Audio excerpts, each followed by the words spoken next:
గుర్తెచ్చుకో. Seventh class లో మనం Newton loss అనేది ఇంట్రడ్యూస్ చేయం. గుర్తుపెట్టుకోండి, ఇంటర్మీడియట్ సిలబస్ అంతా కూడా మీకు 8th 9th 10th ఈ 3 క్లాసుల యొక్క సిలబస్ కలిపి మీరు intermediate first year, intermediate second year లో కవర్ చేయబోతున్నారు. మీకు ఏమవుతుందంటే 8th లో పరిచయం చేసిన హీట్ లెసన్స్ కానీ, 9th లో పరిచయం చేసిన కైనమెటిక్స్ కానీ, 10th లో పరిచయం చేసిన మోడర్న్ ఫిజిక్స్ కానీ, ఇవన్నీ కూడా కలిపి మీకు 2 సంవత్సరాల ఇంటర్మీడియట్ కోర్సులో చెప్తారు. అంటే మీరు ఇంటర్మీడియట్ స్టార్ట్ అయ్యే నాటికి ఏమై ఉండాలి మీకు? అవి ఏవైతే బేసిక్స్ నేర్చుకున్నారో అవన్నీ కూడా ఒకసారి బ్రషప్ అయి ఉండాలి. బ్రషప్ అంటే ఏంటి? ఒకసారి గుర్తుకు తెచ్చుకుని ఉండాలి మీరు కదా. ఎందుకంటే మీకు ఇంటర్లో మొదలెట్టంగానే ఏం చేస్తాడు ఆయన? మోషన్ అని హెడ్డింగ్ పెట్టేసి డిస్ప్లేస్మెంట్ లేదా డిస్టెన్స్ బై టైం అని చెప్పి ఒక్కొక్కటి చెప్పుకుంటూ వెళ్ళిపోతారు. మీకు మళ్ళీ 9th క్లాస్ లో ఏవైతే బేసిక్స్ కవర్ చేశారో, ఏవైతే బేసిక్స్ ఉన్నాయో వాటిని మళ్ళీ కవర్ చేయరు. వాటిని మీరు ఏం చేయాలి? ఒక్కసారి మళ్ళీ వెనక్కి వెళ్ళి చదువుకుని ఆయా క్లాసులకి అటెండ్ అవ్వాల్సి ఉంటుంది. ఇది ఇంటర్మీడియట్ అటెండ్ అవ్వాల్సిన ట్రిక్. ఆల్రెడీ ఆ బేసిక్స్ మీకు ఎక్కడ కవర్ అయినాయి?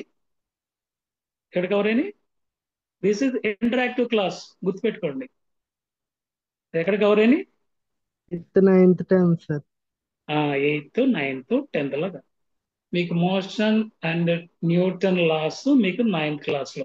కైనమెటిక్స్ అనే కాన్సెప్ట్ మీకు సిబిఎస్ఈలో కానీ లేకపోతే స్టేట్ సిలబస్ లో కానీ వాళ్ళు 9th క్లాస్ లో మీకు ఇంట్రొడ్యూస్ చేశారు. ఓకే, ఎంతమంది వచ్చారు? సార్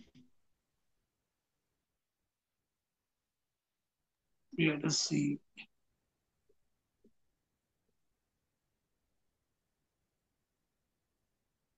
పార్టిసిపెంట్స్ 6 మెంబర్స్ వచ్చారు. ఓకే, ఎంత అయింది? 7 అయింది కదా. ఓకే ఓకే, మొదలెడదాం. యా, నిన్న యాక్చువల్లీ నువ్వు ఒక్కడే కనిపిస్తున్నావు, మిగతా వాళ్ళు కూడా వీళ్ళైతే వీడియోలు ఆన్ చేసుకోండి. I want to see all of you. And ఇది మోర్, నేను మీ సార్ని కాదు, ఒకటి గుర్తుపెట్టుకోండి. I'm not your sir. I'm not going to teach you any particular subject. నాతో అసలు భయపడాల్సిన అవసరం లేదు. వీలైనంత ఇంటరాక్టివ్ గా వీలైన ఎక్కువ మంది తప్పులు ఎవరైతే చేస్తారో వాళ్ళు ఈ క్లాస్ లో నెంబర్ 1 వచ్చినట్టు గుర్తుపెట్టుకోండి. ఎవరైతే ఎక్కువ ఇంటరాక్ట్ అవుతూ ఎక్కువ తప్పులు చేస్తారో వాళ్ళు నెంబర్ 1 వచ్చినట్టు చెప్పాలి, పార్టిసిపేట్ చేయాలి.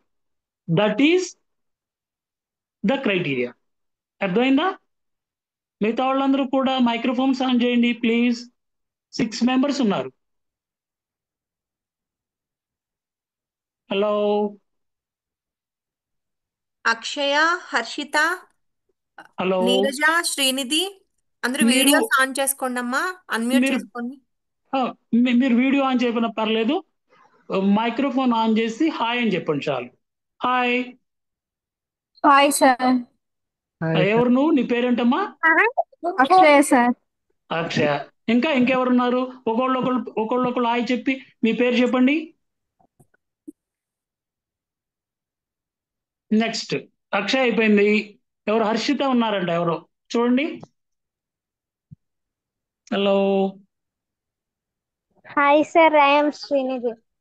శ్రీనిధి హాయ్. అక్షయ అయిపోయింది.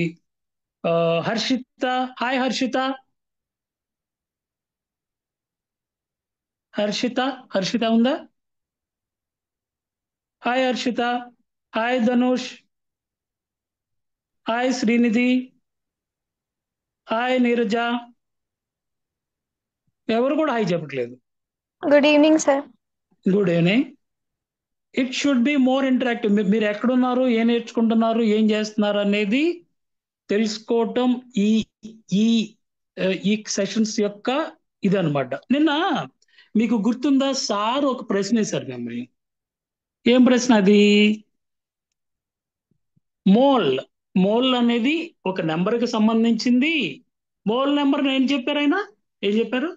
6.02 into 10 to the 10 power to of the power of 23. 23. అక్కడ ఏమైందంటే నేనేం గమనించానంటే కొంతమంది 23 అంటున్నారు. 23 అనకూడదు, ఏమనాలి? That is 23. 23. విడివిడిగా ఎప్పుడు చెప్పాలి? డెసిమల్ పాయింట్ తర్వాత మాత్రమే వాటిని పొడి పొడి అక్షరాలతో చెప్పాలి. మిగతా అప్పుడప్పుడు కూడా మనం కలిపేసి చెప్పాలి. మరి దాన్ని సగం చేయమంటే నిన్న సారు అంతసేపు అడిగితే ఎందుకు కన్ఫ్యూజ్ అయ్యారు? ఎందుకు కన్ఫ్యూజ్ అయ్యారు? నేను చెప్పిన ఎందుకు కన్ఫ్యూజ్ అయ్యారో. 10 to the power of 23లో సగం చేసుకోవాలేమో అని మీ డౌట్ కదా. కొంతమందికి డౌట్ వచ్చి Yes, ఉంటది, sir. కొంతమందికి డౌట్ ఇచ్చి ఉంటది. అలా అవసరం లేదు, అలా అవసరం లేదు.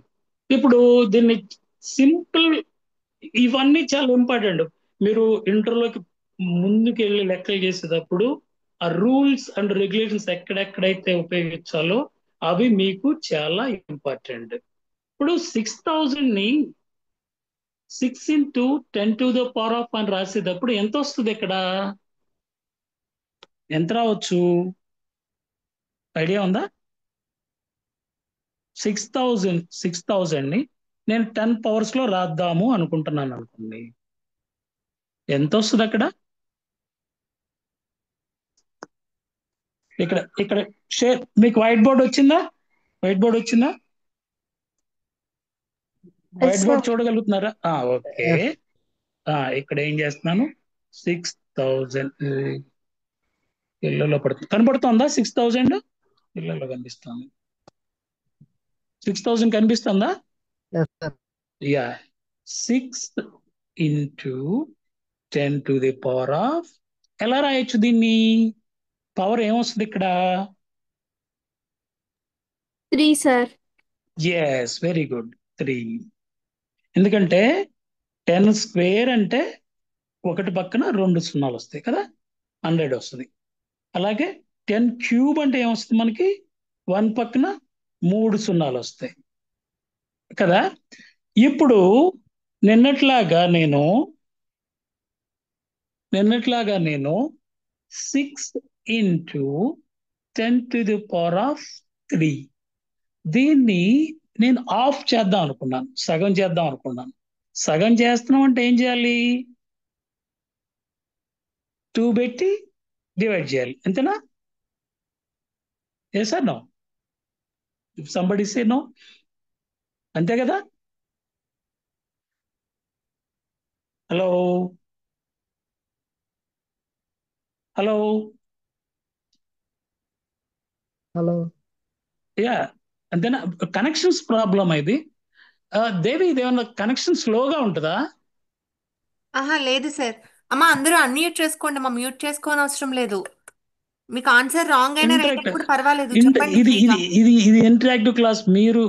మీరు ఏ స్థాయిలో ఏ లెవెల్లో ఉన్నారో నాకు తెలియాలంటే మీరు కాన్స్టెంట్ గా నాతో ఇంటరాక్ట్ అవ్వాలి ప్లీజ్. ఓకే, దీన్ని సగం చేద్దాం అంటే 2 పెట్టి డివైడ్ చేయాలి కదా. ఇప్పుడు ఇక్కడ ఎప్పుడైతే ఇంటూ ఉందో దీన్ని, ఈ 2ని 6 తో డివైడ్ చేస్తే సరిపోతుంది. దీన్ని మనం టచ్ చేయాల్సిన అవసరం లేదు. ఎట్లా ఇది? ఒక సింపుల్ ఉదాహరణతో మనం తెలుసుకోవాలి అంటే, ఒక 6 ఇంటూ 8/2 ఉందనుకోండి. ఓకే, ఈ 2తో 8ని 2తో 6ని చేయాల్సిన అవసరం లేదు. ఏదో ఒకదాంతో చేస్తే మాత్రమే సరిపోతుంది. ఇట్లా 2 6లో 3 టైమ్స్ పోతుంది అనుకుందాం కదా, 3 టైమ్స్, అంతేనా? సో 3 టైమ్స్ 8, దీని ఆన్సర్ ఎంత? 24. ఇలాగే ఏమవుతుందంటే మీకు 6.02 into 10 to the power of 23 అన్నప్పుడు దీన్ని ఆఫ్ చేస్తుంటే ఏమైంది? ఈ 10 to the power of 23ని మనం పట్టించుకోకర్లేదు, దాన్ని సగం చేయాల్సిన అవసరం లేదు. దీన్ని సగం చేస్తే సరిపోతుంది కదా. 6లో ఎన్నిసార్లు పోతుంది? 3 టైమ్స్ 0 బదులు 0 తీసుకుంటున్నాం, 2 బదులు 2తో చేస్తున్నాం కాబట్టి 1. దాని ఆన్సర్ ఎంత వచ్చింది? 3.01 ఇంటూ 10⁻23 యాజ్ ఇట్ ఈస్గా వచ్చేస్తుంది. మీరు గుర్తుపెట్టుకోండి, ఫిజిక్స్లో కానీ కెమిస్ట్రీలో కానీ మీ అన్ని స్థిరాంకాలు కూడా ఇలాగే, అన్ని స్థిరాంకాలు కూడా అంటే కాన్స్టెంట్స్ అన్నీ కూడా ఇలాగే వ్యక్తపరుస్తారు. గుర్తుపెట్టుకోండి మీరు. ఓకే, అన్ని. ఇప్పుడు సి అంటే తెలుసా మీకు? ఫిజిక్స్ లో సి అంటే తెలుసా? తెలీదు ఎవరైనా సార్. ఓకే, ఐన్స్టీన్ ఎవరో తెలుసా మీకు? ఐన్స్టీన్ పేరున్నారా? ఆల్బర్ట్ ఐన్స్టీన్ విన్నారా? అసలు లేదా? ఈజ్ వెరీ ఫేమస్ సైంటిస్ట్ కదా, విన్నారా? విన్నాను సార్. ఆల్బర్ట్ ఐన్స్టీన్ ఒక ఫేమస్ ఈక్వేషన్ ఇచ్చాడు. ఏమిటది? E = mc². విన్నారా? తినే ఉంటారు, చాలా మంది తినే ఉంటారు, ఎందుకంటే టీషర్ట్లు కూడా వేసుకుంటారు. సరే, మీకు కాంతి వేగము స్థిరాంకము అది ఒక కాన్స్టెంట్ అని చెప్పి 9th క్లాస్లో వస్తుంది, 10th క్లాస్లో కూడా వస్తుంది. ఓకే, కాంతి స్థిరాంకాన్ని దేంతో చేస్తారు, దేంతో సూచిస్తారు? సితో సూచిస్తారు. దాని యొక్క వేగం ఎంత? కాంతి వేగం ఎంత గుర్తుందా? 2,99,972 కిలోమీటర్లు/సెకండ్. అదొక స్థిరాంకం, అది ఒక కాన్స్టెంట్. కానీ దీన్ని రాసేటప్పుడు ఫిజిక్స్ లో ఎలా రాస్తారంటే 2.9972 ఇంటూ 10⁻³ అలా రాస్తారు. అట్లా ఎప్పుడు కూడా ఈ డాట్ పెట్టి, ఎప్పుడైతే ఫస్ట్ అంకె ఉందో, నంబర్ ఉందో, దాని పక్కన డాట్ పెట్టి మిగతాదంతా కూడా 10⁻³ రాయటంలో అనేది ఒక స్టాండర్డ్. ఎందుకు అలా రాస్తున్నారు అనుకుంటే, అంటే అది ఫిజిక్స్ లో కానీ, ముఖ్యంగా సైన్స్ లో, ఫిజిక్స్ ఆర్ కెమిస్ట్రీలో, ముఖ్యంగా సైన్స్ లో అది ఒక ప్రాక్టీస్. ఎందుకు రాస్తారంటే అదొక ప్రాక్టీస్. అలాగే నిన్న అవగాడ్రో సంఖ్య కూడా కోర్స్ ఇది చాలా పెద్దది, 10⁻³ పెద్దది. కానీ మనం ఏం చేయొచ్చు దాన్ని? 602 ఇంటూ 2 తీసేస్తే ఎంత అవుద్ది? 10⁻21 గా రాయొచ్చు కదా. అంతేనా? 602 ఇంటూ 10⁻21 గా రాయొచ్చు. కానీ మనం ఫిజిక్స్ లో కానీ, కెమిస్ట్రీలో కానీ, సైన్సెస్ లో అలా ఉండదు ప్రాక్టీస్. ఎలా ఉంటుంది? ఎప్పుడు కూడా ఫస్ట్ నంబర్ పక్కన డెసిమల్ పెట్టి మిగతాదంతా కూడా 10 పవర్స్ లో రాయటం అనేది సాంప్రదాయం, ప్రాక్టీస్ కదా. ఇది మీరు గుర్తుపెట్టుకోవాలి. అందుకని స్థిరాంకాలన్నీ కూడా అట్లాగే వస్తాయి. ఇప్పుడు ఫస్ట్ ఫిజిక్స్ క్లాస్ లో సార్ కిరణ్ సార్, మీకు రవికిరణ్ సార్ చెప్తూ, మీకు రెండోసారి ఒక వస్తువు పైకి విసిరేసినప్పుడు, 1 kg వస్తువు విసిరేసినప్పుడు సర్టన్ హైట్కి వెళ్తుంది. అదే 2 kgలు విసిరేసినప్పుడు ఎంత వెళ్తుంది అనే లెక్క చెప్పారు. గుర్తుందా మీకు? గుర్తుందా అది? Did you remember? మా గుర్తుందా?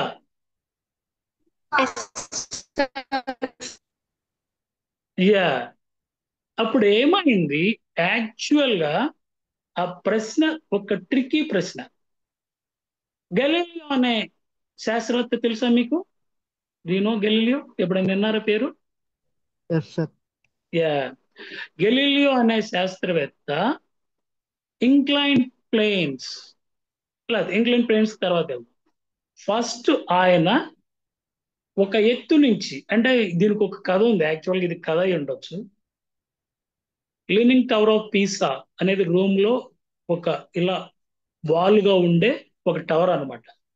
దాని మీదకి ఎక్కి వివిధ బరువులు గల స్పియర్స్, గోళాలని, లోహపు గోళాలని, అంటే 500 గ్రామ్స్, 1 kg, 2 kg, 5 kg, అలా డిఫరెంట్ వెయిట్స్ గల బాల్స్ ని, మెటల్ బాల్స్ ని కిందకు వదిలి ప్రయోగం చేశాడనేది ఒక కథ. దాంట్లో ఆయన ఏం కనుక్కున్నాడో తెలుసా మీకు?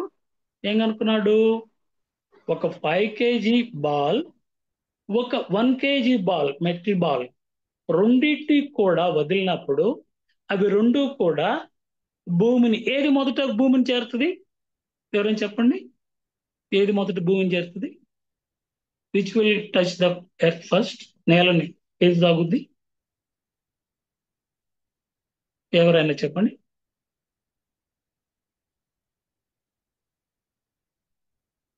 ఎవరైనా? అక్షిత, చాలా మంది ఉన్నారు ఇక్కడ. Not remember their names. ఎవరైనా జస్ట్ గెస్. 100 grams. ఏదమ్మా? 5 kg చేరుతుందా? 5 kg ముందు చేరుతుందా? సర్ప్రైజింగ్లీ యా, మనకి ఇంట్యూటివ్ గా అలాగే అనిపిస్తుంది. మనకి ఇంట్యూటివ్ గా అంటే మనం సహజంగా ఆలోచిస్తే మనకి అలాగే అనిపిస్తుంది.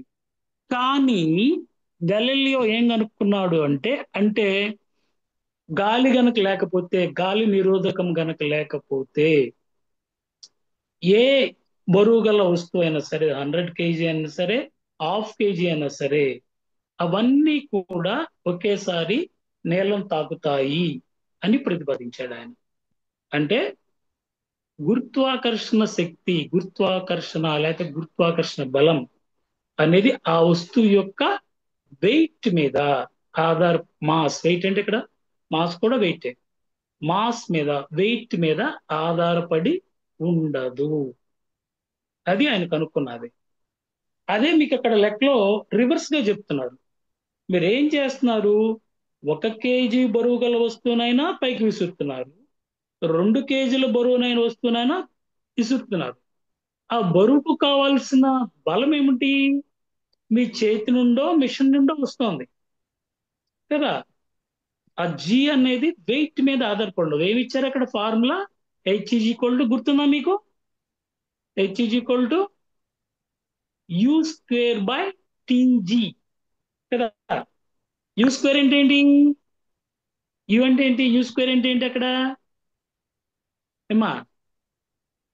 తొలి వేగం కదా, ఇనిషియల్ వెలాసిటీ కదా, తొలి వేగం. అది తొలి వేగం యొక్క వర్గానికి మరియు భూమి ఆకర్షణ శక్తికి రెట్టింపుకి వ్యతిరేకంగాను ఉంటుంది. అది దాని అర్థం, U²/2g. కానీ ఎక్కడ కూడా దాంట్లో మాస్ లేదు, గుర్తుపెట్టుకోండి. కానీ మరి నాకు 1 kgయా 2 kgలా అని ఎందుకు ఇచ్చాడు అక్కడ? It's a tricky question. మిమ్మల్ని అదనపు ఇన్ఫర్మేషన్ ఇవ్వటం ద్వారా మిమ్మల్ని తప్పుదోవ పట్టించడానికి అలాంటి ప్రశ్నలు అడుగుతారు. మనకు అవసరం లేనిది ఆ ఫార్ములాలో ఉపయోగించాల్సిన అవసరం లేదు. మిమ్మల్ని టెస్ట్ చేయడానికి, అది ఆ వెయిట్ మీద ఎంత ఎత్తుకు వెళుతోంది ఆ వస్తువు అనేది మిమ్మల్ని టెస్ట్ చేయడం కోసం అడిగిన ప్రశ్న అది. ఇంకోటి చాలా ఇదిగా చెప్పారు కిరణ్ సార్, మీకు గుర్తుందా? రవి కిరణ్ సార్ ఇంకొక కాషన్ చెప్పారు, మీకు గుర్తుందా ఎవరికైనా? ఫస్ట్ లెసన్, ఫస్ట్ ప్రాబ్లం చెప్తూ ఇంకోటి చెప్పారు, గుర్తుందా మీకు? ఫార్ములాస్ లో అప్లై చేసేటప్పుడు కండిషన్స్ ని గుర్తుపెట్టుకోవాలి అన్నారు కదా. ఓకే, ఈ U² కానీ, B² కానీ, లేకపోతే ఎస్ ఆ టైం గా, టీ కానీ, ఎస్ ఆ దూరం కానీ ఉపయోగించేటప్పుడు కండిషన్ ఏం చెప్పారు అక్కడ? It should be uniform velocity. వెలాసిటీలో మార్పు ఎలా ఉండాలి? యూనిఫామ్ గా ఉండాలి. యూనిఫామ్ గా ఉండాలి. యూనిఫామ్ గా ఉన్నప్పుడు మాత్రమే వాటిని మీరు అప్లై చేయాలి. V = U+AT, S = UT + ½ AT², U² - V² 2S. ఇవన్నీ కూడా అవి ఉపయోగించేటప్పుడు మీరు, ఇది 9th క్లాస్ లో వచ్చింది మీకు ఆల్రెడీ. కైనమెటిక్స్ చెప్పేటప్పుడు 9th క్లాస్ లో చెప్పేటప్పుడు సిబిఎస్ఈ సిలబస్ లో కానీ స్టేట్ సిలబస్ లో కానీ మీరు న్యూమరికల్స్ చేసేటప్పుడు ఈ ఇది మీకు కాషన్ చెప్పారు ఆల్రెడీ. ఏమవ్వాలి? యూనిఫామ్ వెలాసిటీతో మాత్రమే అది ప్రయాణం చేస్తున్నప్పుడు మాత్రమే ఆ ఫార్ములాస్ లో మీరు ఉపయోగించాలి. లేకపోతే కనుక అలా ఉపయోగించడం కుదరదు. అవి అక్కడ ఉండొచ్చు అవి, కానీ అలా ఉపయోగించడం కుదరదు. ఇది ఎందుకు ఇంత కాషన్గా చెప్తున్నా? This is a bridge course, గుర్తుపెట్టుకోండి. మీరు రెగ్యులర్ కోర్సెస్ లాగా ఒక టాపిక్ ఇంట్రడ్యూస్ చేసి దాని మీద న్యూమరికల్స్ ఇవ్వటం కంటే కూడా ఇవన్నీ ఎందుకు చెప్తున్నారు అంటే, ఇంటర్మీడియట్ కోర్స్ మొదలైనప్పుడు you won't believe more than 95 people, 95 students ఇలా అప్లై చేసి ఫార్ములాస్ తప్పు చేస్తారు. వాళ్ళు ఏమంటారు తెలుసా? నేను వేసిన ఫార్ములా కరెక్టే కదా అంటారు. కానీ మనం అక్కడ చూడాల్సిందేంటి? ఆ కండిషన్ సరిపోతుందా లేదా అనేది కంపల్సరీగా చూడాలి. ఓకే, అదే గెలీలియో ఇంకొక ప్రయోగం చేశాడు. వాటిని ఇంక్లైన్ ప్లేన్స్ అంటారు. మీరు ఆల్రెడీ యూట్యూబ్ లో చూసి ఉంటారు 9th క్లాస్ లో. ఒక ఎత్తు నుంచి ఒక వక్రముగా ఉండే, అంటే ఇంక్లైన్డ్ గా ఉండే ఒక తలం మీద ఒక బాల్ కనుక వదిలితే ఆయన ఏం చేశాడంటే, బాగా షైనింగ్ గా ఉండే 2 కడ్డీలు లాంటివి తీసుకుని దాని మీద బాగా షైన్ గా ఉండే మెటల్ బాల్స్ ని ఉపయోగించాడు. అంటే ఏం చేశాడు? ఫ్రిక్షన్ ని చాలా వీలైనంత తగ్గించేశాడు. తగ్గించేసి ఆయన గమనించింది ఏంటంటే, ఎంత ఎత్తు నుంచి అయితే ఈ బాల్ వదులుతున్నాడో ఆ బాల్ ఆల్మోస్ట్ రమారమి ఆపోజిట్ గా అంతే ఎత్తుకు చేరుకుంటుంది. అంతే ఎత్తుకి చేరుకుంటుంది. దీని అర్థం ఏమిటి? దీని అర్థం ఏమిటి? ఎవరైనా చెప్పగలరా? దీని అర్థం ఏమిటి? ఎవరైనా చెప్పగలరా? మనకి శక్తుల్లో 2 ఉంటాయి, ఎనర్జీస్ లో 2 ఉంటాయి కదా. ఏమిటవి? Potential energy and kinetic energy కదా. స్థిర శక్తి, సార్ గతిక శక్తి అని 2 ఉంటాయి. తెలుగు మీడియం ఎవరైనా ఉన్నారా దీంట్లో? 10th తెలుగు మీడియంలో ఎవరైనా చదివారా? No sir. ఆల్మోస్ట్ ఎవరు చదివి ఉండకపోవచ్చు. సరే, కాబట్టి మనకి ఇంగ్లీష్ లో పదాలు ఇంగ్లీష్ లో వాడొచ్చు, చెప్పుకోవడం తెలుగులో చెప్పుకుందాం. కాబట్టి ఈ హైట్ లో ఉన్నప్పుడు దీనికి ఉన్న పొటెన్షియల్ ఎనర్జీ ఏమైంది? కైనటిక్ ఎనర్జీ లాగా మారి అదే కైనటిక్ ఎనర్జీ అంతే పొటెన్షియల్ లెవెల్ కి వెళుతోంది. అంటే ఇక్కడెక్కడ కూడా శక్తి నాశనం అనేది జరగటం లేదు అనేది ఒకటి నిరూపించి ఆయన ఏం చేశాడంటే, ఈ యొక్క ఇంక్లినేషన్ ఏదైతే ఆ వాలు తలం ఉందో దాన్ని సమాంతరంగా ఉండేట్టు చేసి ఒక బాల్ను వదిలాడు. అప్పుడు ఏమవుతుంది? ఆ బాల్ ఇప్పుడు ఏ హైట్ కి చేరుకోవాల్సిన అవసరం లేదు. అప్పుడు సమాంతరంగా బాల్ ఎలా ప్రయాణం చేస్తుంది? ఎంత దూరం ప్రయాణం చేస్తుంది? ఎవరైనా చెప్పగలరా? ఇది గలీలియో చేసిన ప్రయోగం. చాలా ఇంట్రెస్టింగ్ ప్రయోగం. దీంతో మీకు న్యూటన్ లాస్ డెరివేషన్ వస్తుంది యాక్చువల్ గా ఈ కాన్సెప్ట్స్ తో.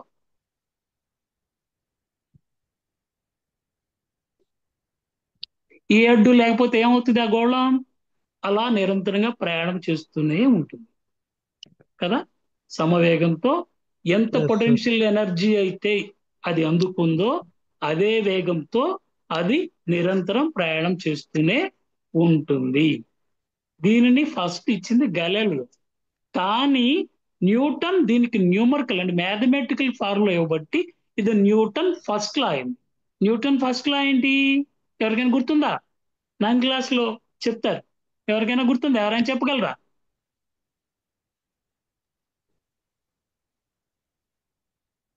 బాహ్య ఒక బాహ్య ఎవరో బాహ్య తెలుగు వీళ్ళు చెప్తారు. Very good. ఓకే, ఆ, గమనంలో యా, ఉండే వస్తువు గమనంలోను రైట్ రైట్ రైట్.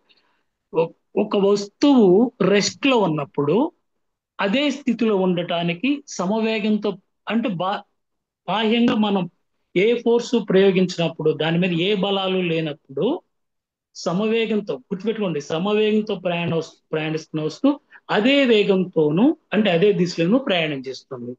దీన్ని ఏమన్నారు? Law of inertia. ఇది న్యూటన్ గమన First law. సూత్రాల్లోని ఫస్ట్ లా. యా, ఇది ఫస్ట్ లా. దీన్ని మీకు 9th క్లాస్ లో చెప్పినప్పుడు చాలా మంచి ఉదాహరణతో చెప్పుంటారు కదా. ఎవరికైనా గుర్తుందా ఆ ఉదాహరణ ఏదో?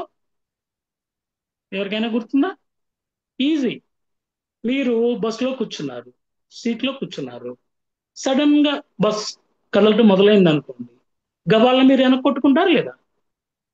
అదే Yes, మీరు sir. నిల్చున్నారు అనుకోండి, ఏది ఏది పట్టుకోలేదు అనుకోండి, ఏమవుతారు? గబాలను మీరు Right. వెనక్కి పడిపోతారు. ఏమైంది అక్కడ? మీ యొక్క శరీరం రెస్ట్ లో ఉంది, కానీ ఉన్నట్టుండి బస్సు కదలటం మొదలైంది కదా. ఏమైంది? Yes, sir. ఉన్నట్టుండి బస్సు కదలటం మొదలైంది, మీరు వెనక్కి పడిపోతున్నారు. అదే లా ఆఫ్ ఇనర్షియా. ఇక్కడ ఇవన్నీ, ఈ రెండు కూడా ఎక్కడి నుంచి వచ్చినాయి? న్యూటన్ కి దగ్గరికి ఎక్కడి నుంచి వచ్చినాయి? గలీలియో నుంచి వచ్చినాయి కదా. ఇది ఒకటి గుర్తు పెట్టుకోవాలి. ఇది చలన సూత్రాలు కైనమాటిక్స్ మొదలయ్యేటప్పుడు ఇదొకటి మీరు గుర్తుపెట్టుకోవాలి. ఇందాక స్థిరాంకాల్ని అలాగే వ్యక్తపరుస్తారు. అది ఎందుకు అనేది మీ త్రూఅవుట్ యువర్ కోర్స్ అలాగే ఉంటాయి కదా. ఇంకేమున్నాయి డౌట్స్?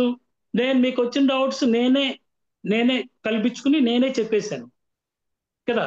నిన్న అయాన్స్ కేటయాన్స్ లో అవి ఇచ్చారు కదా సారు, ఆ కాంపౌండ్స్ మీకు ఇచ్చేసి చెప్పమని చెప్పారు కదా. ఎవరైనా Yes, sir. చేశారా? ఎవరైనా ప్రాక్టీస్ చేశారా దాని మీద? చేశారు? చేయగలిగారా? బ్యాలెన్సీస్ చార్ట్ ఇచ్చారు కదా. బ్రోమైడ్ ఒక్కటి కాదు, 2-3 వెరైటీస్ ఉంటాయి. నైట్రేట్ అంటాం, అలా 2-3 వ్యాలెన్సీ దీన్ని బట్టి పేర్లు మారుతాయి. దాన్ని చాలా జాగ్రత్తగా చూసుకోవాలి మీరు అని చెప్పి, అవి ఆ కాంపౌండ్స్ ఇచ్చేయడానికి, సాల్ట్ కాంపౌండ్స్ కానీ మిగతా కాంపౌండ్స్ కానీ అవ్వడానికి మీరు ప్రాక్టీస్ చేయమని ఇచ్చారు కదా. ఎవరైనా చేశారమ్మా? అవి చేయాలి, చాలా ఇంపార్టెంట్. ఆ చార్ట్ని బట్టి పట్టాలి, అవి చేయాలి, వాటిని ప్రాక్టీస్ చేయాలి. ఓకే. ఇంకోటి విషయం నేను గమనించాను, మోనో వ్యాలెన్సీ అంటున్నారు కదా. మోనో వ్యాలెన్సీ అన్నప్పుడు కూడా మీరు గబాలను చెప్పడానికి ఎందుకంత హెసిటేట్ చేశారు చాలా మంది పిల్లలు? మీరు చాలా తెలివైన వాళ్ళు. మోనో అంటే ఎంత? మోనో అంటే ఎంత? Two. మోనో అంటే Two. 2నా? కాదు, One, మోనో sir. అంటే 1. Yes, right. మోనో అంటే మనం 2 కూడా అనుకుంటాం, 3 కూడా అనుకుంటాం, మనకు తెలియదు కాబట్టి. అక్కడ మనకు తెలియాల్సిన అవసరం ఏంటంటే మోనో అంటే ఒకటి. సార్ ఏమడిగారు? ఒక మోనో వ్యాలెన్సీ ఉన్న ఒక అయాన్తో ఒక క్యాటయాన్ కలిస్తే, అంటే రెండు కూడా ఒక వ్యాలెన్సీ ఉన్నవే కలిస్తే గనక ఎలా వస్తుంది? అక్కడ 2లు 3లు పెట్టాల్సిన అవసరం లేదు కదా. చాలా సింపుల్ ప్రశ్న అడిగారు మిమ్మల్ని ఆయన కదా. అలాంటివి మనం Yes, గౌతం sir. పట్టుకోగలిగి ఉండాలి. యా, అది ఆ ప్రశ్న ఎలాంటిదంటే, పంచపాండవులు ఎంతమంది?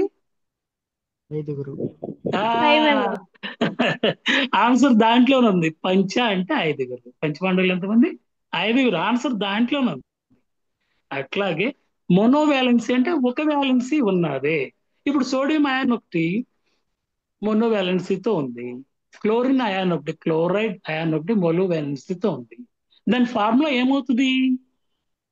దాని NaCl. అంతే. అక్కడ 2లు 3లు 4లు పెట్టాల్సిన అవసరం, SO4 పెట్టాల్సిన అవసరం ఉండదు కదా. NaCl అంటే ఏంటి? ఎవరికైనా తెలుసా? NaCl సామాన్యంగా ఏమంటాం తెలుసా? Sodium chloride. Sodium chloride. దాన్ని సోడియం క్లోరైడ్ అంటారు. కానీ మనం రోజు ఉపయోగిస్తాం దాన్ని. మీకు తెలుసా? Salt. Table salt. Table salt ని మనం NaCl అంటాం. వాటి యొక్క 2 వ్యాలెన్సీలు కూడా ఒకటి ఉండబట్టి ఆ కాంపౌండ్ కలిసి దాని యొక్క ఫార్ములా ఏమవుతుంది? NaCl అవుతుంది. కాబట్టి సైన్స్ చదవడం వల్ల మీకు ఏమవుతుంది? మీకు అనేక విషయాలు తెలుస్తున్నాయి. చదవటం కాదు, ఇట్స్ ఎ ఫన్. నేర్చుకోవడం, మీ చుట్టుపక్కల ఉన్న విషయాలు తెలుస్తున్నాయి. అవునా కదా? Yes, sir. యు ఎక్స్ప్లోర్ మీ చుట్టుపక్కల ఉన్నవన్నీ కూడా, కెమిస్ట్రీతో కానీ ఫిజిక్స్తో కానీ బాల్ ఎలా కలుస్తోంది, ఆ పదార్థం ఏమిటి, ఇవన్నీ కూడా ఏంటంటే మీరు మీ చుట్టుపక్కల మీతో ఇది ఏదో చదవడం, ఏదో నేర్చుకోవట్లేదు. మీరు మీ చుట్టుపక్కల ఉన్న మీ పరిసరాల గురించి, మీ చుట్టుపక్కల ఉన్న వస్తువుల గురించి, మీ చుట్టుపక్కల ఉన్న వివిధ రకాలైన కదలికల గురించి, వాటి వెనక ఏం జరుగుతుందో నిరంతరం నేర్చుకుంటారు. అదే science and physics and chemistry. దీంతో బయాలజీ వాటిలో కూడా నేర్చుకుంటారు. అది జీవులకు సంబంధించింది. ఓకే, ఇంకా ప్రశ్నలు ఏమున్నాయా? ప్రశ్నలన్నీ నేనే క్రియేట్ చేసి నేనే చెప్తాను మీకు.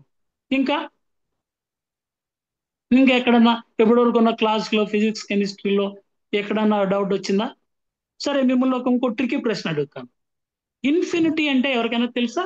ఇన్ఫినిటీ, ఎందుకంటే ఈ కాన్సెప్ట్ మీకు బ్రిడ్జ్ కోర్స్ కాబట్టి మీకు ఇంటర్ మొదలెట్టంగానే ప్రీ క్యాల్కులస్ అనేది, క్యాల్కులస్ అంటే తెలుసు కదా మీకు, పేరున్నారా? క్యాల్కులస్, కలన గణితం. ఇంతవరకు రాలేదు మీకు, యాక్చువల్గా 10th వరకు రాదు అది. కలన గణితం అనే కొత్త గణిత శాస్త్రం, అంటే ఒక చాప్టర్ నేర్చుకోబోతున్నారు. అది మనం ఇందాకటి చెప్పిన న్యూటన్ గమన సూత్రాలు నేర్చుకోవటానికి చాలా చాలా చాలా ఇంపార్టెంట్. ఈ కాన్సెప్ట్ కైనమాటిక్స్ మొదలెట్టాలి అంటే మీకు ఫస్ట్ మీకు ఇంట్రొడక్షన్ టు ద క్యాలిక్యులస్ అంటే ప్రీ క్యాలిక్యులస్ మీకు చెప్పి ఉండాలి. ప్రీ క్యాల్కులస్ చెప్పి ఉండాలి అంటే, మిమ్మల్ని ప్రీ క్యాల్కులస్ ఇంట్రడ్యూస్ చేసి ఉండాలి అంటే కొన్ని కాన్సెప్ట్స్ మీకు అప్పటికి వచ్చేసి ఉండాలన్నమాట. వాటిల్లో ప్రధానమైన కాన్సెప్ట్ ఏంటంటే లిమిట్స్. ప్రధానమైన కాన్సెప్ట్ ఏంటంటే లిమిట్స్. ఈ లిమిట్స్ లో మీకు ఇన్ఫినిటీ లేకపోతే కలన గణితం నేర్చుకునేటప్పుడు ఓకే, మీకు కావలసిన ఒక ప్రధాన కాన్సెప్ట్ ఏంటంటే ఇన్ఫినిటీ. మీకు ఎవరికైనా ఇన్ఫినిటీ అంటే ఏమన్నా తెలుసా? ఎవరైనా చెప్పండి, ఇన్ఫినిటీ అంటే తెలుసా? అనంతం. ఎస్, అనంతం. అనంతం అంటే ఏంటి? లెక్కించలేనిది. లెక్కించలే, మన లెక్కకు అందనిది. మీరు లెక్కించగలరు, it is countable, it is countable, కానీ అది లెక్కించలేనంతగా వెళ్ళిపోతుంది. ఇప్పుడు ఒకటి లెక్కించగలుగుతున్నా, 1, 2, 3, 4, యు ఆర్ కౌంటింగ్ ఇట్ కదా. ఎప్పుడైతే అది అపరిమితంగా పెరిగిపోతుందో కదా, అపరిమితంగా పెరిగిపోతుందో దాన్ని ఏమంటారు? దాన్ని ఏమంటారు? ఇన్ఫినిటీ అంటారు. దాన్ని ఏమంటారు? ఇన్ఫినిటీ అంటారు. ఇన్ఫినిటీకి ఒక వాల్యూ ఉందా? ఉందా? ఏదైనా ఒక స్థిర వాల్యూతో ఇన్ఫినిటీని మనం పోల్చగలమా? లేకపోతే దీని వాల్యూ ఇంత అని చెప్పగలమా? No sir. నో కదా. అందరూ ఏమంటారు? నాకు ఇక్కడ ఎంతమంది ఎస్ అంటారు, ఎంతమంది నో అంటారు కావాలి. I want to find out. ఎంతమంది ఉన్నారు? 10 మంది ఉన్నారు, 10 మంది ఉన్నారు. 10 మందిలో ఇద్దరు మేము, 8 మెంబర్స్ ఉన్నట్టు. 8 మెంబర్స్ లో 7 మెంబర్స్ లో ఎంతమంది దాన్ని లెక్కించవచ్చు అంటారు, ఎంతమంది దాన్ని లెక్కించలేమంటారు?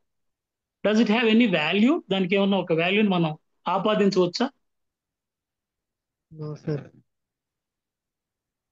ఓకే, జనరల్ గా చూస్తే మీరు ఎలా ఊహించుకుంటున్నారంటే 1, 2, 3, 4 చివరి వాల్యూ తెలియటం లేదు మనకి, అది ఇన్ఫినిటీ కాబట్టి చివరి వాల్యూ మనకు కనుక్కోలేము అని అనుకున్నారు. అలాగే ఒక సిరీస్ అనుకో. సిరీస్ అంటే తెలుసా? సిరీస్ అనే కాన్సెప్ట్ మీకు ఆల్రెడీ వచ్చింది. ఎక్కడ వచ్చింది సిరీస్ అనే కాన్సెప్ట్? మ్యాథమెటిక్స్ లో. ఏ క్లాస్ లో వచ్చింది? ఎవరికైనా గుర్తుందా? సీక్వెన్స్, సిరీస్ అనే కాన్సెప్ట్లు వచ్చినాయి, గుర్తుందా? సెట్ థియరీకి ముందు చెప్తారు, మాత్రికలకు ముందు చెప్తారు, తెలుగు మీడియంలో చదువుకుంటే సెట్ థియరీకి ముందు చెప్తారు. 8th క్లాస్ లో వచ్చింది కదా, మర్చిపోయారు. మీరు ఒక పని చేయండి, వెనక్కి ఇవన్నీ కూడా మ్యాథమెటిక్స్, ఫిజిక్స్, కెమిస్ట్రీ ఒక్కసారి మళ్ళీ రివిజన్ చేసుకోండి అమ్మా. ఇది చాలా చాలా చాలా అవసరం. ఆ బేసిక్స్ చాలా చాలా చాలా అవసరం. ఓకే, మీకు సిరీస్ అనేది చెప్పుంటారు. సిరీస్ అంటే ఏంటంటే, ఇప్పుడు దానికి ఉదాహరణ చెప్తాను. 1 + 2 + 3 + 4 అదేంటిది? అదొక సిరీస్ కదా. 2కి 1కి డిఫరెన్స్ ఎంత? 1. 1 1 4 కి 3 కి డిఫరెన్స్ ఎంత? 1. 1 sir. ఒక సిరీస్ లో ఒక్క నంబరు దాని పక్క నంబరు తీసుకుంటే దాని యొక్క వ్యత్యాసం డిఫరెన్స్ స్థిరంగా ఉండాలన్నమాట. ఇక్కడ ఒకటి అవుతుంది, అది కాకపోయినా కావచ్చు. ఓకే, ఇప్పుడు మనం ఈవెన్ నెంబర్ సిరీస్ తీసుకుందాం. ఓకే, ఈవెన్ నెంబర్స్ ఏవి? 2 2 2, 4, 4 6, 6 8. వీటి యొక్క 10, డిఫరెన్స్ ఎంత వస్తుంది? 2. 2. అలాగే ఇంకో సిరీస్ తీసుకుందాం. 1 3 5 7 9. ఇది ఒక సిరీస్ కదా, దీని డిఫరెన్స్ ఎంత ఉంది? Yes, sir. 2. 2 ఉంది. కాకపోతే సిరీస్ అంటే ఏదన్నా స్థిరమైన డిఫరెన్స్ ఉంటూ నెక్స్ట్ నంబర్ కి అలా ముందుకు వెళ్తూ ఉంటే దాన్ని ఒక సిరీస్ అంటారు. ఓకే, ఇప్పుడు మీకు ఒక ట్రికీ సిరీస్ చెప్తాను, వెరీ ట్రికీ సిరీస్.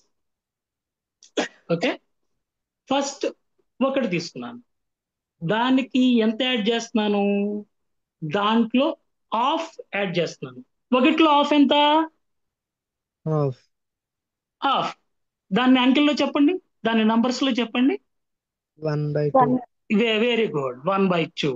1 + 1/2. ఓకే, నేను ఇక్కడ స్క్రీన్ షేర్ చేస్తాను చూడండి. Okay, 1 minute, let me share you the screen, white board. ఈ ఇన్ఫినిటీ అనే కాన్సెప్ట్ మీకు అవసరం, లెక్కలకి లిమిట్స్ కానీ మీకు దీన్ని ఇంట్రడ్యూస్ చేస్తున్నాను నేను. 1 + దీనిలో సగం ఎంత? 1/2. 1/2. దీనిలో సగం ఎంత మళ్ళీ 1/2లో? 1/4. Yes, very good, very good. మిగతా వాళ్ళు మాట్లాడట్లేదు, ఒక్క బాబే మాట్లాడుతున్నాడు ఎవరు. దీంట్లో మళ్ళీ దీంట్లో సగం ఎంత? 1/4లో సగం ఎంత? 2/3. No no no no, 1/8. 1/4. 1/4 into 1/2నే. అంతకు ముందు నంబర్తో 1/2ని హెచ్ వేస్తే మనకి నెక్స్ట్ వస్తుంది అనమాట కదా, 1/8 2/6. ప్లస్ తర్వాత ఏంది, తర్వాత ఎంత వస్తుంది? తర్వాత ఎంత వస్తుంది? 1/16. 16. తర్వాత ఎంత వస్తుంది? 1/32. 1/32. ఇలా ఎంతవరకు వేసుకోవచ్చు మనం? Infinity. 3 డాట్లు పెట్టంటే ఎంతవరకు వేసుకోవచ్చు మనం? Infinity. ఇన్ఫినిటీ. దీని యొక్క వాల్యూ ఎంతో తెలుసా మీకు? No, ఎవరైనా sir. గెస్ట్ చేయగలరా? No. దీని యొక్క వాల్యూ ఎంతో తెలుసా? No, sir. గెస్ట్ చేయండి. అది అనంతం అవుతుందా, లేకపోతే ఏదన్నా ఒక సంఖ్య అవుతుందా అనేది గెస్ట్ Infinity, చేయండి. sir. అది ఇది జనరల్ గా చూసినప్పుడు మనకి ఏమవుతుందంటే ఇది ఇన్ఫినిటీ అవుతుందేమో అనుకుంటాం కదా. ఇప్పుడు దీనికి ఒక నిత్య జీవితంలోని ఒక ఉదాహరణతో మీకు పోల్చి చెప్తాను. ఒక స్కేల్ తీసుకోండి, 1 తర్వాత ఒక పాయింటర్ని హాఫ్ దగ్గర పెట్టుకోండి. 1 తర్వాత హాఫ్ ఎక్కడికి వచ్చింది? ఇప్పుడు 1.5 దగ్గరికి వచ్చింది కదా. తర్వాత దీనిలో సగం. ఓకే, దేనిలో సగం? 1.5లో సగం. 1.5లో సగం కాదు, హాఫ్లో సగం. ఓకే, 1/4. మళ్ళీ దాంట్లో సగం. అలా ఆ పాయింటర్ని జరుపుతూ పోతే మీరు ఎక్కడి వరకు వెళ్ళొచ్చు? ఐడియా ఉందా? ఇప్పుడైనా ఐడియా వచ్చిందా?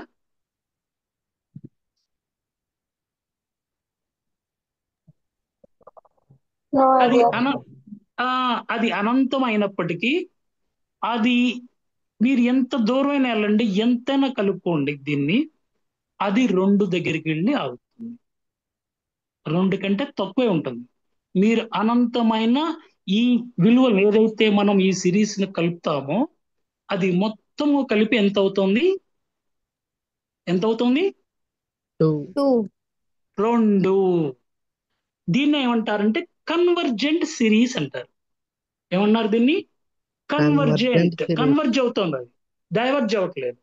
అదే మీరు 1 + 2 + 3 అలా వేసుకుంటూ వెళ్ళిపోయారు అనుకోండి, అది ఎక్కడ కన్వర్జ్ అవ్వదు, అది అలా పెరుగుతూనే పోతుంది. అప్పుడు దాని యొక్క నిజమైన వాల్యూ అనంతం అవుతుంది, దాన్ని మనం వ్యక్తపరచలేం కదా, ఎక్స్ప్రెస్ చేయలేం. Yes, sir. కానీ Yes, నేను sir. ఇచ్చిన సిరీస్ లో దాని ముందు దానికి 1/2 తగ్గాలి, 1/2 తగ్గాలి అనే సిరీస్ లో అది ఎక్కడ కన్వర్జ్ అవుతుంది, 2 వాల్యూ దగ్గర కన్వర్జ్ అవుతుంది. దీన్ని బట్టి మనకి ఏం తెలుస్తుంది, ఇన్ఫినిటివ్స్ అనేవి నిజమైన ఇన్ఫినిటివ్స్ కావు కదా. Yes, అవి sir. చూడటానికి ఇన్ఫినిటివ్ గా కనిపిస్తాయి కానీ అవి కొన్ని ఇన్ఫినిటివ్స్ ఎక్కడో ఒక చోట ఏదో ఒక వాల్యూతో కన్వర్జ్ అవుతాయి, ఒక వాల్యూతో సరిపోతాయి అనేది కాన్సెప్ట్. మీకు లిమిట్స్ లో దీన్ని బాగా ఉపయోగిస్తారు. ఏం చేస్తాడంటే లిమిట్ ఎక్స్ టెన్స్ టు 0 అని ఇస్తాడు అక్కడ.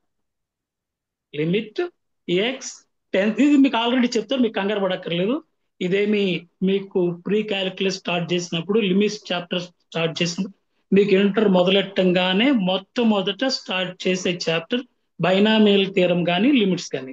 199 కాలేజీలో లిమిట్సే స్టార్ట్ చేస్తారు. కాబట్టి నేను ఈ కాన్సెప్ట్ మీకు ఇవ్వడానికి ట్రై చేస్తాను. అది జీరో ఎప్పటికీ అవ్వదు, కానీ దాన్ని జీరో అయ్యేటట్లు అనంతంగా ఎంత దూరం వెళ్ళినప్పటికీ. ఇప్పుడు నేను కనిపిస్తున్నానా మీకు, నేను Yes, sir. కనిపిస్తున్నానా? ఇక్కడి నుంచి ఇక్కడికి దూరం ఎంత, ఏదో కొంత దూరం ఉంది కదా, సమ్ 1 మీటర్ అనుకోండి. ఓకే, దీనిలో నేను దూరాన్ని తగ్గించేస్తాను. దీని యొక్క దూరాన్ని నేను ఎంత అనుకున్నాను, 1 మీటర్ అనుకున్నాను. నేను దీన్ని తగ్గిస్తున్నాను. ఇది ఏమవుతుంది, ఎక్స్ వైపుకి, దీని వైపుకి వస్తుంది. ఏమవుతుంది, దూరం తగ్గించి 0 వైపుకి తీసుకురావడానికి ట్రై చేస్తాను. అవును కదా, ఒకటి నేను చేస్తున్నాను, నేను Yes, sir. 0 వైపు తీసుకురావడానికి ట్రై చేస్తున్నాను. మీరు ఎన్ని భాగాలు చేస్తే, ఎంత డివిజన్ చేస్తే, ఎన్ని డివిజన్లు చేస్తే ఇది 0 అవుతుంది తెలియదు కదా.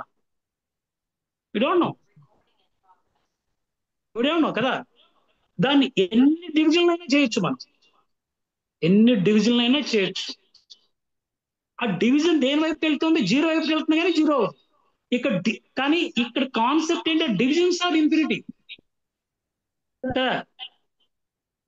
రేపు మీకు క్లియర్ గా అర్థం అవడానికి రేపు నేను డిఫరెన్షియేషన్ యొక్క ప్రాథమిక భావన అని ఒకటి ఉంటుంది, దాన్ని నేను మీకు విస్తృతపరిచి చెప్తాను, అప్పుడు ఇంకా అర్థం అవుతుంది.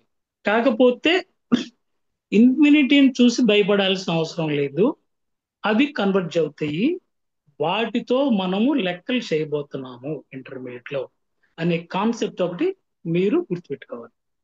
ఓకే, బాగుంది కదా. ఇంకా Yes, ఇంకా sir. ఇంకా ఇంకా మీరు ప్రశ్నలు ఏమైనా ఉన్నాయా ఇప్పటివరకు క్లాసులో కానీ, ఫిజిక్స్ లో కానీ, కెమిస్ట్రీలో కానీ? ఇంకా ఏమా, లెక్కల ఎప్పుడు కూడా గుర్తుపెట్టుకోండి, రూల్స్ లెక్కలు ఎప్పుడు కూడా రూల్స్ ప్రకారం మాత్రమే చేయాలి మనం కదా. ఇందాక ఏమనుకున్నాం మనం, కొత్తది తీసుకోవడంలో కొత్త బోర్డు, ఒక్క నిమిషం.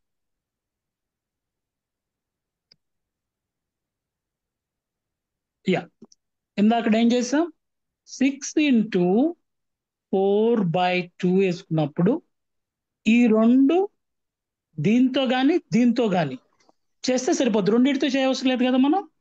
యాక్చువల్గా దీన్ని Yes, ఎలా sir. రాసుకోవచ్చు, సారీ 6 into లేకపోతే 6/2 into 4 కింద రాసుకోవచ్చు.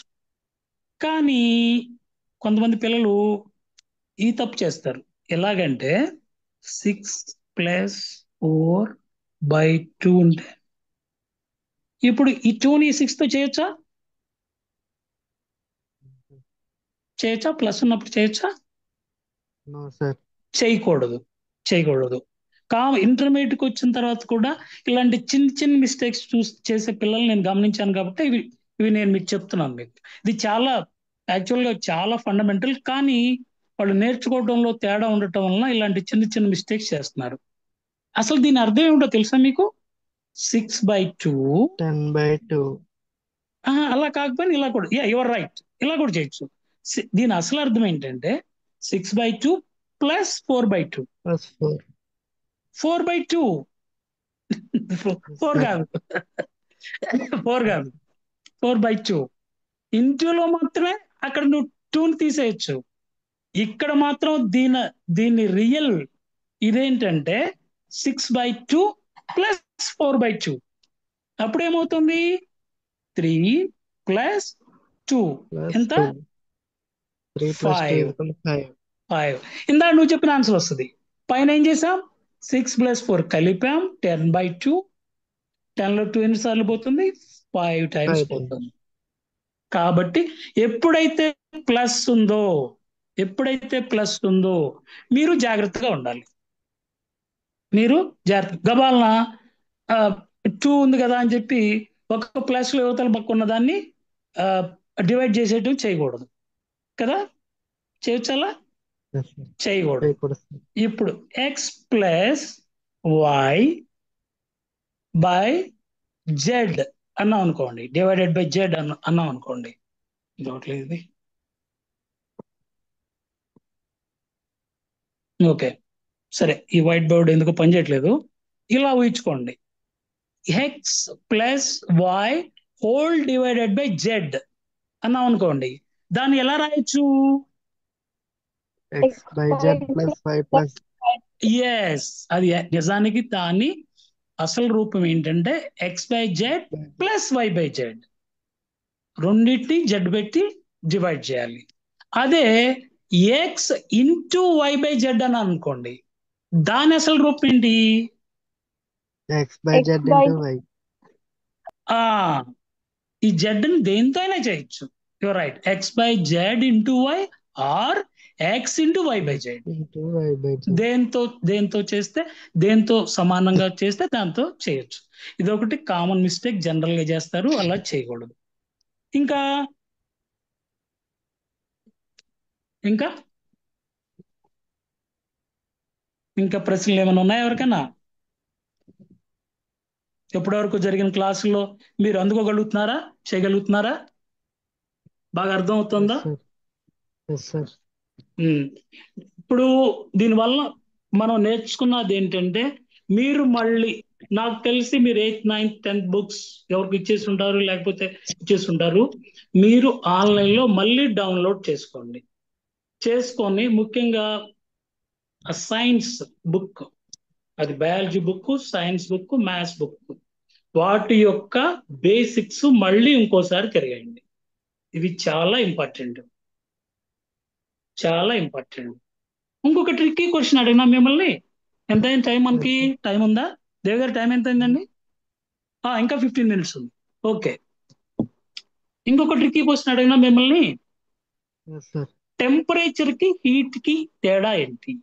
ఇది కూడా చాలా మంది స్టూడెంట్స్ తప్పు చేయడం నేను గమనించాను. What is the difference between temperature and heat?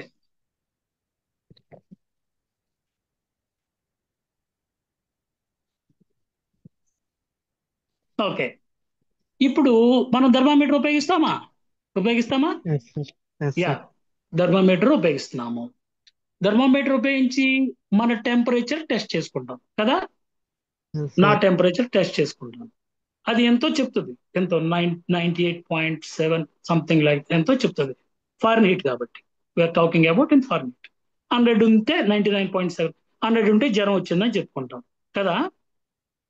అదే Yes, sir. చిన్న పాప, చాలా చిన్న పాప, నెలల పాప అనుకోండి, ఆమెకు కూడా నేను టెస్ట్ చేశాను అనుకోండి.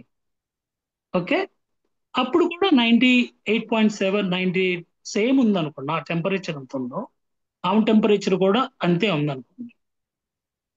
ఆమెలో ఉన్న హీట్ క్వాంటిటీ, నాలో ఉన్న హీట్ క్వాంటిటీ సమానమా? No, sir. కాదు కదా. No, sir. కాదు కదా, అలా కాదు. హీట్ అనేది ఏం చేస్తోంది అంటే మీలో ఉన్న మొత్తం క్వాంటిటీని చెప్తోంది. మీలో ఉన్న ఏదైనా వ్యవస్థ మీలో అంటే ఇక్కడ ఉదాహరణలో మీలో ఏదైనా వ్యవస్థ యొక్క ఆ వ్యవస్థ కలిగిన మొత్తం హీట్ క్వాంటిటీని హీట్ చెప్తుంది. మీకు ఒకటి తెలుసా, దీన్ని ఇంకా ఇంకా సింపుల్ గా చెప్పొచ్చు. మీరు 1/1 అంటే ఒక 1/1 3 ఒక మీటర్ ఉన్న ఒక జార్ తీసుకోండి, ఒక గ్లాస్ జార్ తీసుకోండి, దాంట్లో నీళ్లు పోయండి. అవి ఎంతవరకు వచ్చినాయో చూడండి. ఫర్ సపోజ్ ఒక ఒక సెంటీమీటర్ వచ్చింది అనుకోండి, ఒక సెంటీమీటర్. అదే బీకర్ 2/2 తీసుకున్నాను నేను. తీసుకున్నాను, దానిలో వాటర్ పోసాను, దాంట్లో కూడా 1 సెంటీమీటర్ హైట్ ఉన్న నీటిని పోసాను నేను. ఇప్పుడు ఏమైంది, హైట్ ఇక్కడ కూడా 1 సెంటీమీటర్ ఉంది, ఇక్కడ కూడా 1 సెంటీమీటర్ ఉంది. కానీ రెండిటిలోని నీటి క్వాంటిటీ ఒకటేనా? No, sir. కాదు. ఎస్, ఎందుకంటే దీంట్లో నీళ్లు చాలా ఎక్కువ పడతాయి, ఆల్మోస్ట్ డబుల్ పడతాయి. దీంట్లో నీళ్లు ఎక్కువ పడతాయి, దీంట్లో తక్కువ పడతాయి. This is heat. కానీ ఆ 1 సెంటీమీటర్ అని చెప్తాం చూసారా, ఆ 1 సెంటీమీటర్ ఏంటి? Temperature. మనం టెంపరేచర్ తో పోల్చినప్పుడు టెంపరేచర్. అది ఏంటి? Temperature. టెంపరేచర్. ఓకే, ఇంకొక చాలా సాధారణమైన ప్రశ్నతో మనం ప్రశ్న చెప్తున్నాం. మీకు కొండలు తెలుసా? మట్టితో చేసిన కొండలు తెలుసా? వేసవికాలం బాగా ఉపయోగిస్తారు. దీని Yes, sir. యా, కుండలో నీళ్ళు చల్లగా ఉంటే తెలుసు కదా, చల్లబడితే తెలుసు Yes, కదా. sir. ఎందుకని? యాక్చువల్గా మీరు 8th క్లాస్లో నేర్చుకున్నారు ఇది. తెలుగు మీడియం వాళ్ళకైతే చాలా బాగా గుర్తుంటది, ఎందుకంటే దానికి ఒక విచిత్రమైన పేరు ఉంది. బాబు ఎవరో తెలుగు మీడియంలో చెప్తున్నారు, ఆయన అయితే నేను అనుకోవడం గుర్తుండి ఉండాలి. చాలా విచిత్రమైన పేరు ఉంది. కొండలో నీళ్లు ఎందుకు చల్లబడతాయి, ముఖ్యంగా కొత్త కొండలో నీళ్లు ఎందుకు బాగా చల్లబడతాయి? ఇది హీట్ కి సంబంధించిన ప్రశ్న. మనం టెంపరేచర్ గురించి చెప్పుకున్నాం కదా, హీట్ గురించి ఒక ప్రశ్న చెప్పుకుని మనం ముందుకెళ్దాం. ఎవరికైనా తెలుసా? No, sir. కుండలో నీళ్లు ఎందుకు చల్లబడతాయి అంటే, మామూలుగా నీళ్లు కూడా చల్లగానే ఉంటాయి వేసవికాలంలో, మీరు గమనించండి. కాబట్టి మామూలు బయట టెంపరేచర్ కంటే నీటి టెంపరేచర్ తక్కువ ఉంటుంది. ఎందుకంటే కుండ పోరస్ కదా, కొత్త కుండ చేసినప్పుడు దానికి చాలా సన్నటి రంధ్రాలు ఉంటాయి కదా. ఆ రంధ్రాల్లో నుంచి నీటి చుక్క బయటకు వచ్చి ఏమవుతుంది?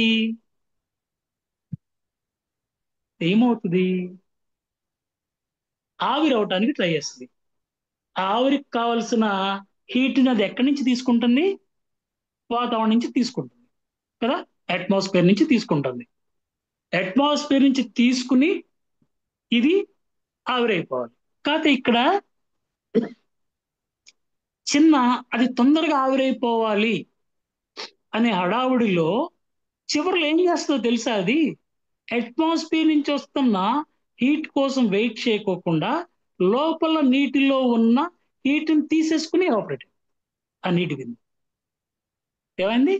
లోపల ఉన్న నీటిలోని హీట్ని తీసేసుకుని అది ఎవాపరేట్ అయిపోయింది. అప్పుడు ఏమవుతుంది? కొండ లోపల నీరు ఉండవలసిన హీట్ కంటే, ఉండవలసిన టెంపరేచర్ కంటే దానిలో హీట్ తగ్గింది కాబట్టి ఏమవుతుంది? బయట వాతావరణం కంటే చల్లబడుతుంది. దీన్ని తెలుగు మీడియం ఎవరు చదివారా? ఎవరు చదివినట్లేరు. ఓకే, దీనికి తెలుగులో ఒక విచిత్రమైన పదం ఉంది, దానిని బాష్పీభవన గుప్తోష్ణము అంటారు. చాలా విచిత్రమైన పేరు. ఇంగ్లీష్ లో ఏమంటారో తెలుసా? ఈ హీట్ ని 8th క్లాస్ లో వచ్చింది మీకు ఆల్రెడీ. లైట్ థర్మోడైనమిక్స్ మీకు ఇంట్రడ్యూస్ చేస్తారు ఆల్రెడీ. ఈ కాన్సెప్ట్ మీకు స్పెసిఫిక్ హీట్ మొదలైనవి ఇంట్రడ్యూస్ చేసేటప్పుడు ఈ కాన్సెప్ట్. ఇంకోటి, మీరందరూ కూడా ChatGPT డౌన్లోడ్ చేసుకోండి, దాన్ని విపరీతంగా ప్రశ్నలు అడగండి. నిత్య జీవితంలో మీకు ఎదురయ్యే సైన్స్ ప్రశ్నలన్నింటినీ కూడా దాన్ని అడగండి. అది దానికి మాత్రమే ఉపయోగించాలి, మిగతా దేనికి కాదు. సెల్ ఫోన్ ఉండాలి, దాంట్లో చాట్ జీపీటీ ఉండాలి.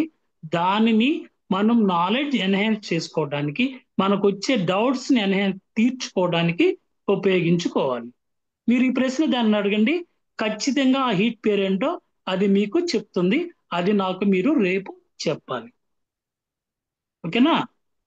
ఇలా మీ కోర్స్ కోర్స్ మీరు రన్ చేస్తున్నప్పుడు మీకు వచ్చే డౌట్స్ ని పక్కన రాసి పెట్టుకోండి.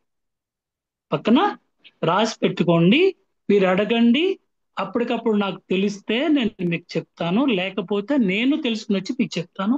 I'm like your mentor. ఇప్పటి నుంచి ఏమవుతున్నాయంటే ప్రతి ముగ్గురికి నలుగురికి ఒక మెంటార్ చప్పున తీసుకుని వాళ్ళ ప్రోగ్రెస్ ఏంటి, వాళ్ళు ఎలా అర్థం చేసుకుంటున్నారు, వాళ్ళ యొక్క దీన్ని ఏమంటారో తెలుసా మీకు? ఇంగ్లీష్ లో ఒక పదం ఉంది దీనికి, కాగ్నిటివ్ స్కిల్ అంటారు. మీరు ఎలా అర్థం చేసుకుంటున్నారు, ఏ స్థాయిలో ఉన్నారు అనేది మానిటర్ చేస్తూ మీ ఫేజ్ లో చెప్పడానికి ఆ మెంటర్స్ ట్రై చేస్తారు. అదొక ప్రోగ్రామ్ స్టార్ట్ అవబోతుంది, దేవి గారు స్టార్ట్ చేస్తారు. ఓకే, కాబట్టి మీరు మొహమాట పడకోకుండా ఏ చిన్న ప్రశ్న అయినా, ఇది సిల్లీ ప్రశ్న కదా, నేను చెప్పేది సిల్లీ కదా. Okay, x plus y whole by z, x కిందకి వస్తే వై కిందకి చెప్పండి. అది 5th క్లాస్ లో చెప్తారు, 4th క్లాస్ లో చెప్తారు. కానీ మళ్ళీ ఎందుకు చెప్పాను నేను? ఏ ప్రశ్న కూడా, ఏ డౌట్ కూడా, ఏది కూడా సిల్లీ కాదు.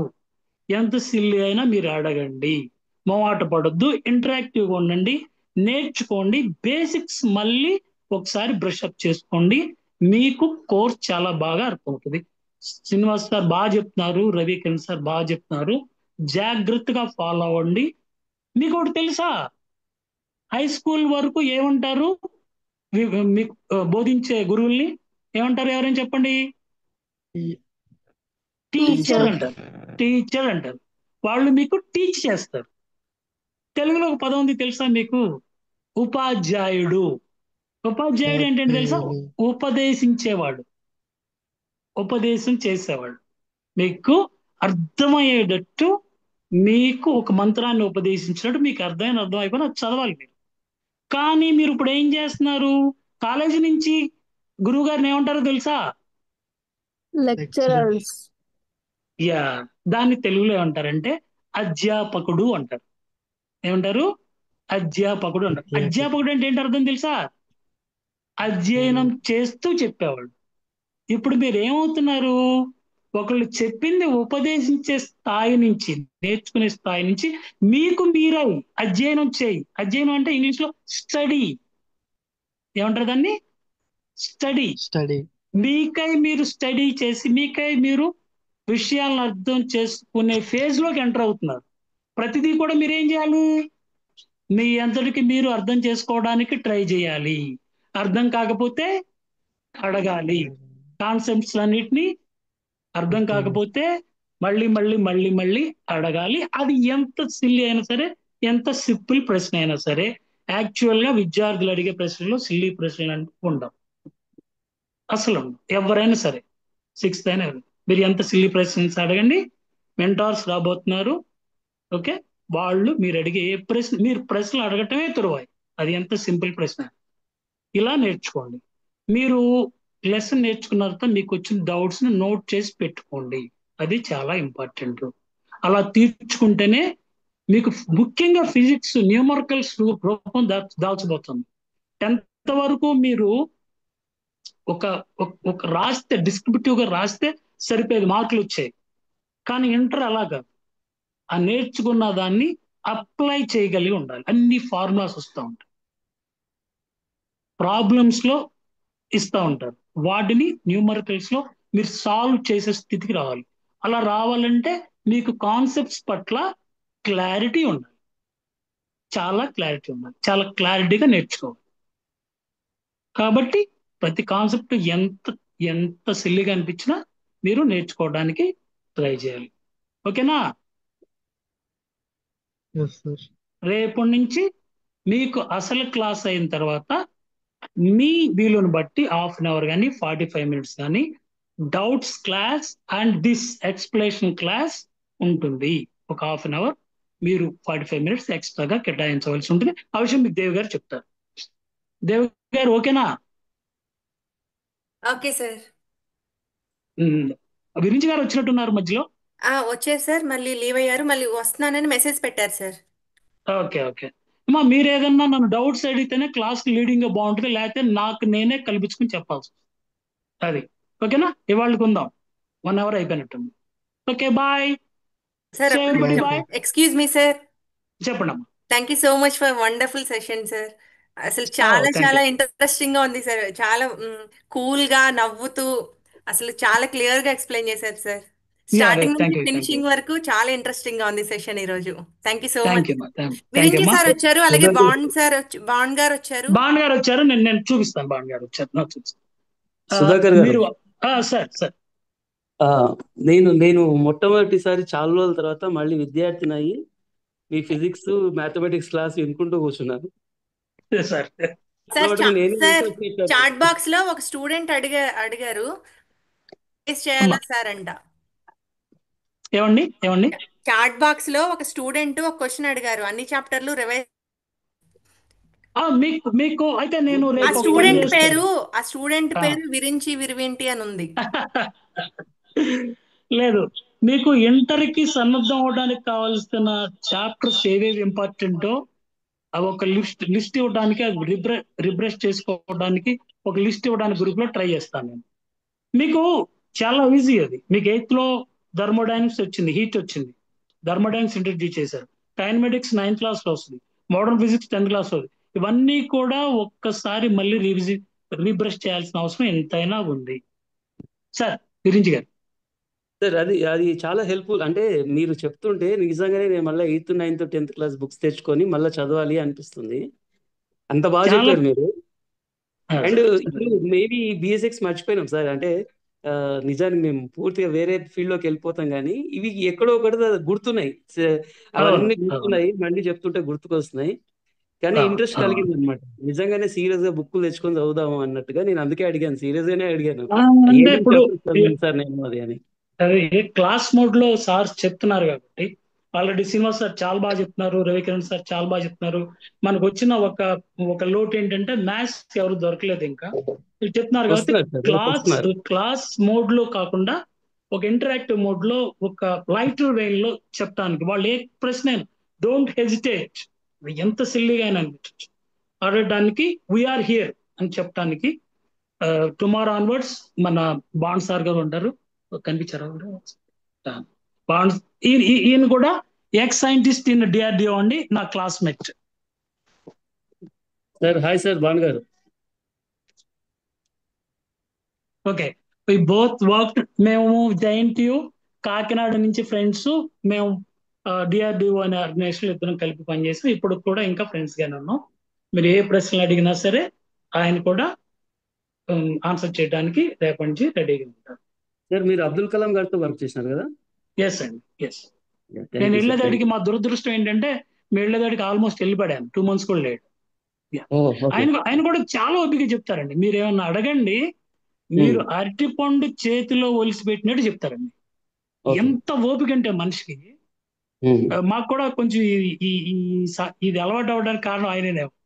చాలా అసలు అదేంటి ఆ మాత్రం తెలియదు అనే ప్రశ్న ఆయన నోటెంబడి రాదండి అసలు. అసలు నేను వినలేదు. ఆ మాత్రం తెలియదా నీకు అంటాం, అసలు ఆయన నోటెంబడి వినలాని. అలా చెప్తారండి. ఏమా ఓకే బాయ్ ఫర్ టుడే. బాగుందా క్లాసు? క్లాస్ బాగుందా? ఇలా అందరూ కూడా బి ఫ్రెండ్లీ విత్ మీ. మీరు ఏ సిల్లీ ప్రశ్న అయినా నేను ఏదన్నా అనుకుంటానని మీరు అనుకోవద్దు. జనరల్ గా మీరు న్యూమరికల్స్ చేస్తున్నప్పుడు కానీ, ఏదైనా కాన్సెప్ట్ చదువుతున్నప్పుడు కానీ, మీకు ఏదైనా డౌట్ వస్తే ఖచ్చితంగా నన్ను అడగండి. ఓకేనా? ఓకే. రేపు మ్యాథమెటిక్స్ లో ఒక మంచి కాన్సెప్ట్ చెప్పబోతున్నాను. వాటిని పైథాగరస్ ట్రయాంగిల్స్ అంటారు. దాని మీద ఒక ఫెర్మేట్ అని ఆయన ఒక కంజెక్చర్ లాంటిది తయారు చేశాడు. అది చెప్పి మిగతా చెప్తాను, మీకు చాలా ఉపయోగంగా ఉంటుంది. Okay bye, good night. Good night, sir. Good night. Yeah పిల్లలు, మీరు ఇక్కడ ఉన్న పిల్లలకి ఎవరైతే ఉన్నారో స్టూడెంట్స్ కి మీకు ఒకటే విషయం చెప్తున్నా ఏంటంటే, మన సుధాకర్ గారు ఏంటంటే వాళ్ళ క్లాస్ లో టీచర్లను ప్రశ్నలతో చంపేసిన వ్యక్తి ఆయన. ఆయన అందుకే అలా నన్ను చేశారు. ప్రశ్నలు అడగండి అంటారు. ఆయన అలా ఉన్నాడు కాబట్టి ఆయన పెద్ద సైంటిస్ట్ అయ్యడమ్మా. మీరు కూడా ప్రశ్నలు అడగడం తోటే మనలో సైన్స్ వస్తుంది. ఇప్పుడు మేము సుధాకర్ గారు మేము కనుక కూర్చున్నాం అనుకోండి, ఆయన వేసే ప్రశ్నలకు మనకు తలగా ఇదైపోతుంది అన్నమాట. అలా ప్రశ్నలు వేస్తాడు ఆయన. కాబట్టి ప్రశ్నలు వేయడం తోటే మనకి జ్ఞానం వస్తుంది అనేది తెలుసుకోండి. చాలా ఇంటరాక్షన్, ఇప్పుడు సార్ చెప్పినట్టుగా ఫ్రీగా ఉండండి. మీరు ఎవరు ఏమనుకుంటారో ఏం లేదు. మీరు పిచ్చి ప్రశ్న అయినా కూడా అడగండి. అడిగితేనే మీకు జ్ఞానం వస్తుంది. ఇలా పెద్ద పెద్ద సైంటిస్టులు వచ్చి మనతో చెప్పడం అనేది అంత మామూలు విషయం కాదు. నేనైతే ఇప్పుడు సుధాకర్ సార్ చెప్పినందుకనే 8వ తరగతి 9వ తరగతి 10వ తరగతి పుస్తకాలు కొనుక్కొచ్చుకుంటా, మళ్ళీ కూర్చుంటా చదవడానికి. Thank you sir. నేను చదివాను నాథ్ సిలబస్ సార్ ఏంటో. వచ్చారు. నాథ్ సార్ మాట్లాడతారా? Hello. Nath sir. Hi Nath sir, good evening. Virinchi sir and Sudhakar sir, నాకు ఒక రిక్వెస్ట్ ఏంటంటే, మనము అంటే ఫ్యాకల్టీస్ అందరూ కలిసి ఒక మీటింగ్ పెట్టుకోవాలి అని. అంటే పిల్లలు ఇప్పుడు వెళ్ళిపోయిన తర్వాత కానీ or some other time whenever you feel like we should have some periodical meetings about the approach and to the subject. Sure, So sir, you sure. can keep it in mind sometime. Okay, either today or some other day. Yeah. అంటే ఒక 5 minutes just మనము discuss చేసుకోవాలి. Sure, తప్పకుండా. మనం WhatsApp meeting లో కలుద్దాం sir. Zoom కాకుండా WhatsApp meeting లో కలుద్దాం. ఎట్లా అయినా సరే. ఓకే సార్, తప్పకుండా. ఓకేనా? ఓకే దేవ్ గారు, ముగిద్దామా? Thank you so much, sir. Thank you all. Let's meet in the next session. Thanks అమ్మా. Good night. Thanks. Doubts note చేసుకుంటూ ఉండండి. ఓకేనా? Important, very important.